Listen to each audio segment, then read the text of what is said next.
when we acquire land, we ensure we follow due process and we ensure adequate compensation is paid.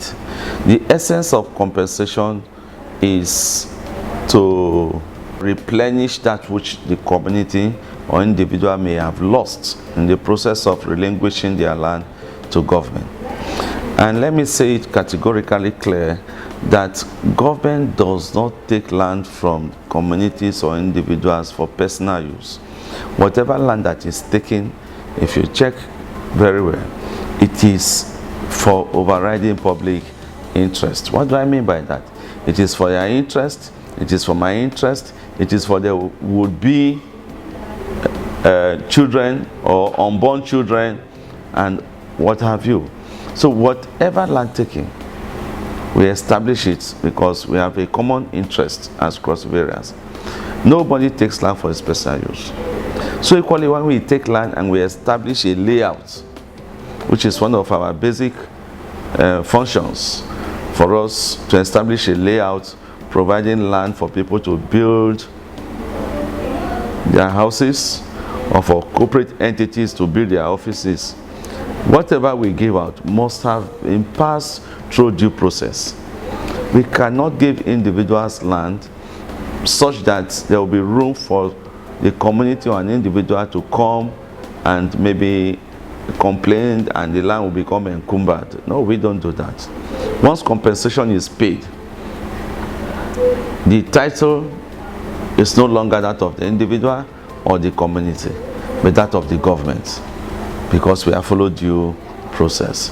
But that does not rule out the fact that land grabbers, land speculators go about selling government land to unsuspecting members of the public.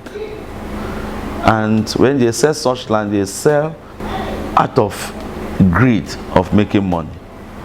The moment we discover, we make sure we not only prosecute such persons, but ensure that that land is retrieved back to government. If an individual sells a private land that does not concern government, when I say private, I mean private in the real sense, and there are problems of encumbrance, it is left for the individuals to settle themselves. But if they bring it to the Ministry of Lands and the complaint is laid before us, then we intervene to justify why such a problem or who actually owns the land. So we have the Office of the Surveyor General that is there to work with us in terms of surveying and charting. And we want to have your charting report that determines the exact owner of the land. That problem is resolved. So the question of Mr. A struggling with Mr. B over land, it doesn't happen within the government environment. It doesn't happen when government gives out land, because we don't double deal. We don't give out one land to Mr. A and then take that same piece of land, give to Mr. B. It doesn't happen. That's why most people find it very comfortable getting allocation from government. By allocation, I mean the governor approving that so plot of land be given to Mr. A. And besides, government does not sell land. Government allocates. In the course of allocation, government may ask you to pay. And what are you paying? You are paying for the infrastructure provided within the layout. You need good roads within the layout. You need public utilities like water. You need power supply. Once such utilities are provided within the area, they form the infrastructural development that you are to pay for. Government does not sell land, but allocates land to the applicants, and upon allocation, you are asked to pay for the cost of infrastructure, which of course will be shared by every other person who has interest in that layout. So the question of encumbrance, the question of sustainability of what you have, we have never experienced it because the records are clear. The papers are given to you. You've paid the infrastructural development. So who else will come to you? Nobody. Is it the community? They cannot come because we had paid compensation before such lands are being utilized. There's nothing that is hidden as far as that project is concerned. The governor wants to establish or is establishing a passenger and cargo airport in the interest of Cross-Riverians and Nigerians at large. And we know quite well the importance of that project. Look at the distance from the north to Calabar. You want to catch up with your flight. It's either you are traveling 2 or 3 days before the day you have to fly from the north. But with the cargo and passenger airports, it is expected that both passengers and cargo planes will be landing at Obudu International Airport, and it will help to ease the stress of traveling to Calabar or Makurdi to fly.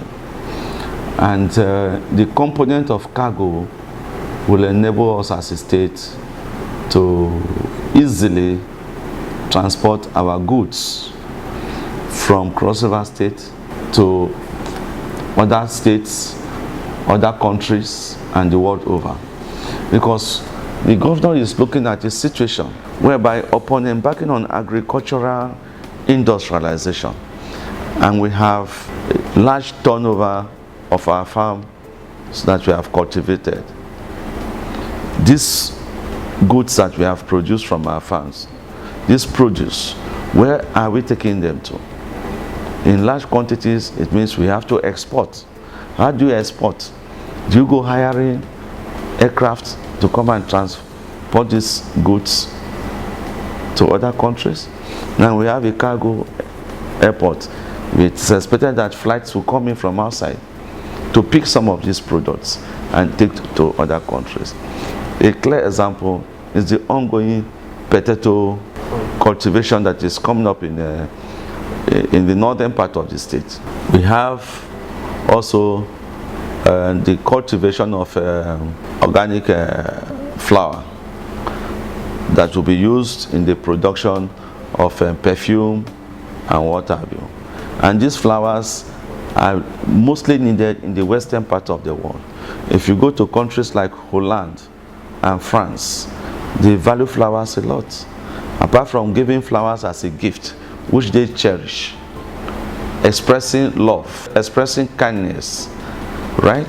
The same flower is being used in the production of perfume.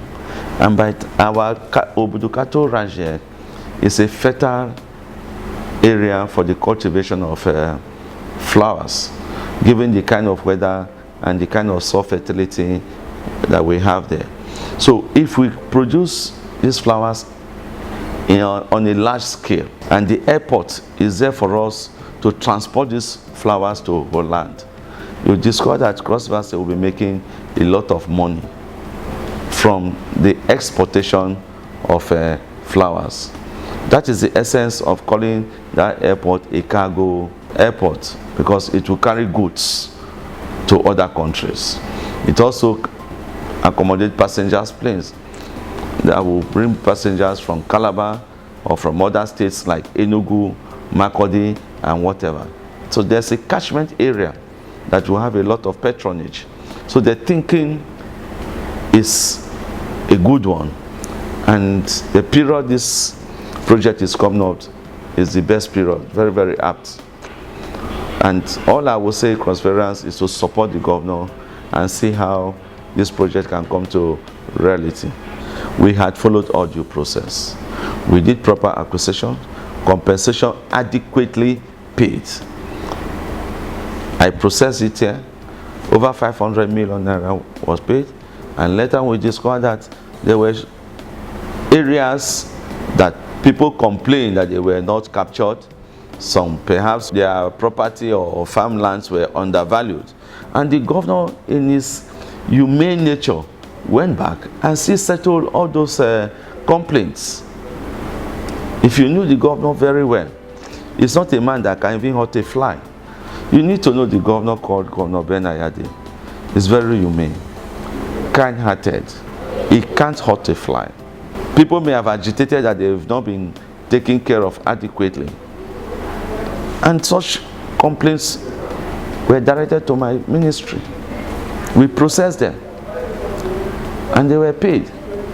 But don't forget, a lot of people try to politicize whatever the governor does.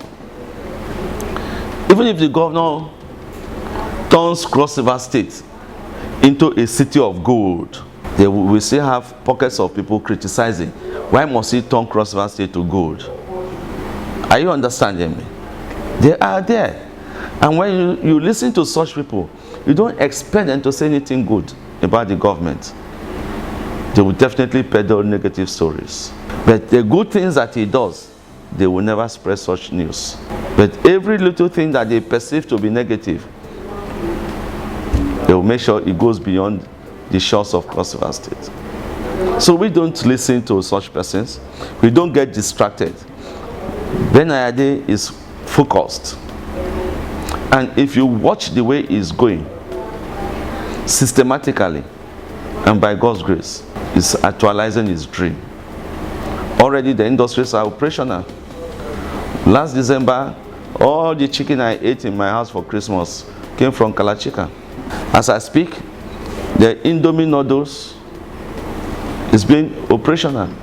It has been on test for the past 1 week.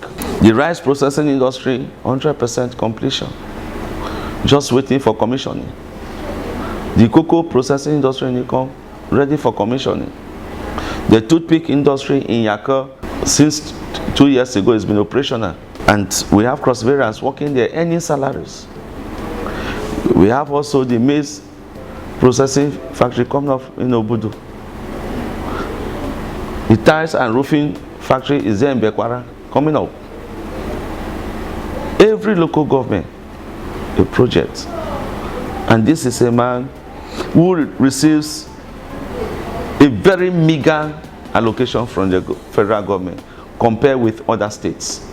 Sometimes we are either second to the last or the last in terms of federal allocation. When states like River States, states like Delta States, states like Akwa Ibom State will be receiving 40, 35 billion naira in a month from federal allocation. Oil derivation funds, which is being shared to all states. Oil producing states like Rivers, Delta, Akwa Ibom, you see they're receiving 48, 35. The least maybe 28. But when they receive that 48, you see Cross River receiving 2 billion, compared with another state that's receiving 45. And sometimes when that 2 billion comes in, you see us having a wage bill of almost 3 billion. Our internal generated revenue is poor. And it is only when this state is industrialized that with time, our internal generated revenue will be beefed up. So you see the governor managing with very meager resources, yet establishing industries in every local government. And the question that some of us ask is, where does he get the funds? The answer is that he's a magician. You talk about intellectual money. Intellectual money is not physical cash. Most of these projects are on BOT. What do I mean by that? Build, operate, and transfer. You see, investors, all the number of times he had traveled out of the country trying to woo investors, this is the result now. They use their money, we provide the land to establish the industries. They operate the industries over time. After that time expires, they hand over to Cross River State. So we need to support him. The Obudu land tussle that people are spreading about is not real. If we have 1 or 2 people complaining that they've not been captured, that does not mean the entire Obudu people do not want the airport. But our political opponents will capitalize on that, say Obudu people do not want airport, the governor is killing. What? Killing who? You are providing airports for the people and you turn around and kill them. How possible is it? What is the essence of the airport? If you kill them, who makes use of it? So I want to tell you that there has been no such directives coming from the governor, and there has been no killings because of land. And quote me, read my lips, all compensations were adequately paid. If there are complaints, we are still ready to listen to such complaints.